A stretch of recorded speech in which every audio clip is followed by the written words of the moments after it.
Okay. Good morning, good afternoon, good evening. Kung nasan man kayo na lang pumili.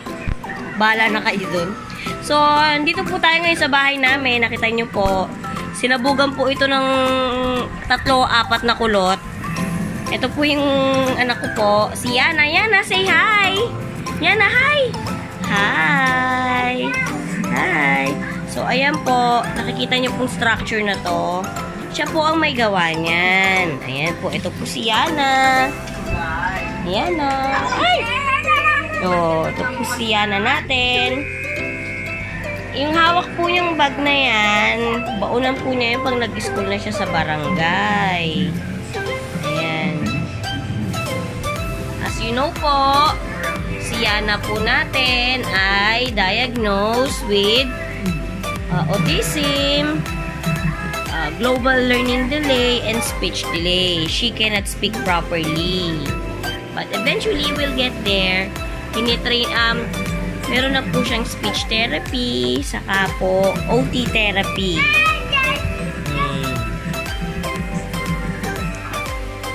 Yan po, kulot na kulot po siya, mana po siya sa kanyang mami. Si mami po, later, magre-reveal po tayo. Mami reveal. Sa ngayon, kulot reveal po muna tayo. Okay, kulot? Saan pupunta ang kulot? Where are you going, Yana? Oy, dun daw po siya pupunta. Oh my God. Tatago. Oh no! Oh no, Yana. Oh no!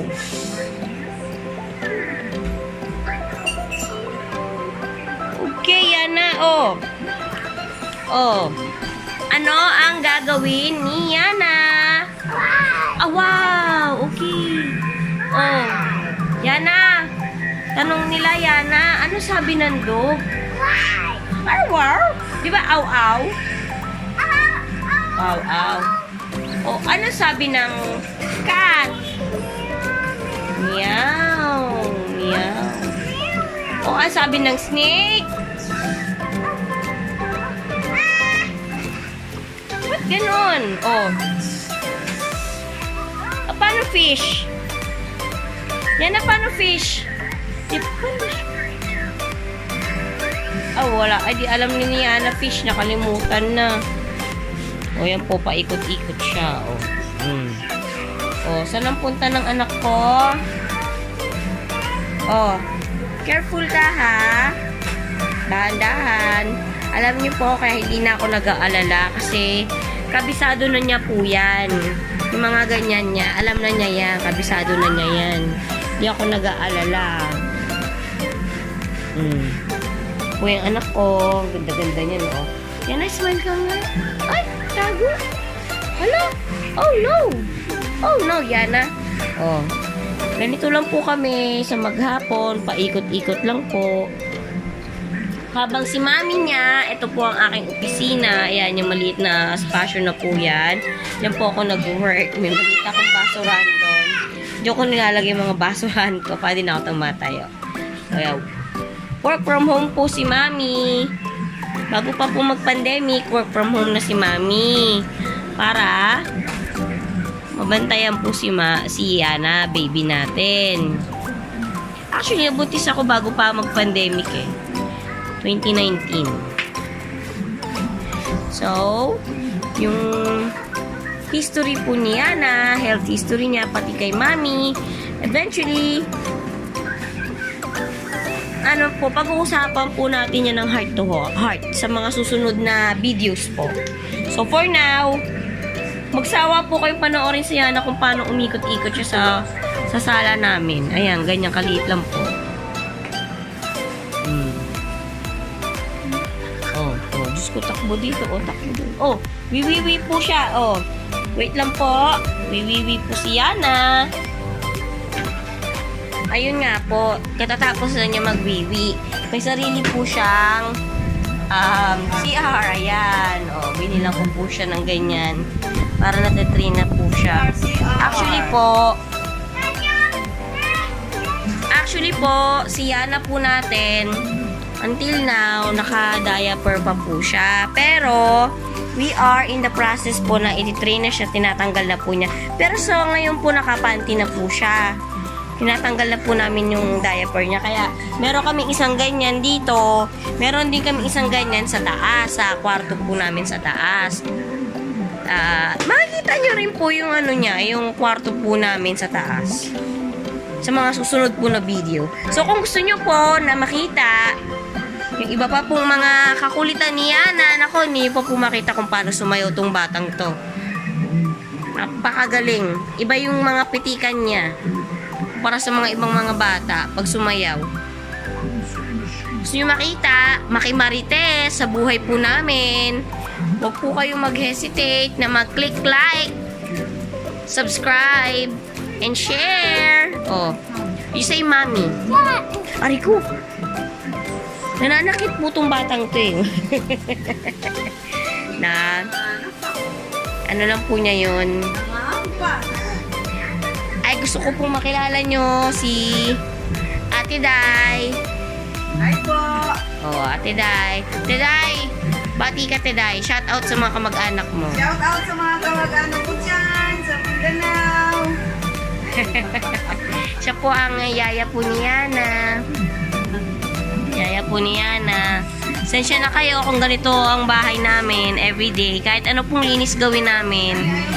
Kahit anong ayos po namin, meron pong isang kulot na ang katumbas ay 3 bata na nagpapasabog ng bahay namin. Pero, home sweet home po itong bahay na ito. Dahil meron po kaming baby na makulit. Oh, careful. Oh, tinakita niyo po. Inaayos niya yan. Alam niya yan eh.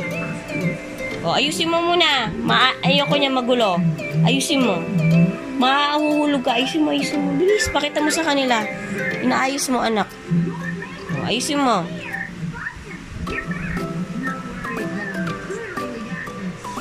Buti nga po, nagpapabideo siya ngayon eh.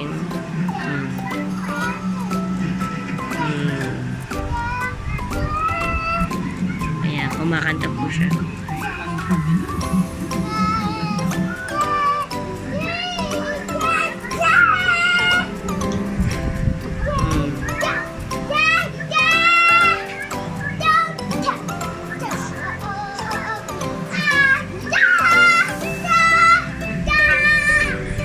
Di ba po? Oh. Oh. Magaling po yung kumanta. Oh! Yan na, dance ka naman. Dito ka dance. Dance ka. Dito ka, anak. Oh. 1, 2, 3. Oh, oh, oh. Oh, sige. Oh. Oh, oh. Oh, oh, sige, dance. Oh. Oh, oh, dance. Oh. Oh, partida, wala pa pong tugtog yan, ha. Oh. Oh. Oh. Wala pa pong tugtog yan. Oh, 'di ba? Wait nyo po, sa mga susunod na araw mag-upload po tayo ng mga sayawan ni Yana. So, yes, my daughter has autism, but for us, it is not an hindrance para mahalin po namin siya ng buong buo. So, it's only a matter of accepting. Accepting po.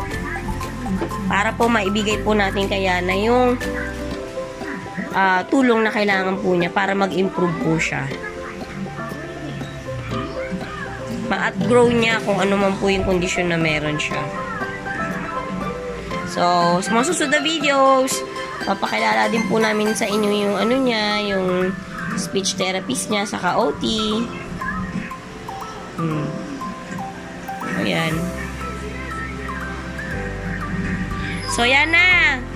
Babay na tayo sa kanila, Yana. You say babay na, oh. Babay muna, oh. Babay ka. Bye-bye. A flying kiss.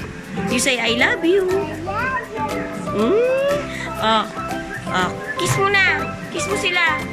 Yana, stay put. Ayana, where's your patient, waiting hands? Waiting hands. Oh, babay na, tingin ka sa amin. Oh, flying kiss. Flying kiss, anak. Flying kiss. Flying kiss, oy. Oy, last na. Oh, ayaw na talaga. Sige po. Bye-bye po. See you on our next video.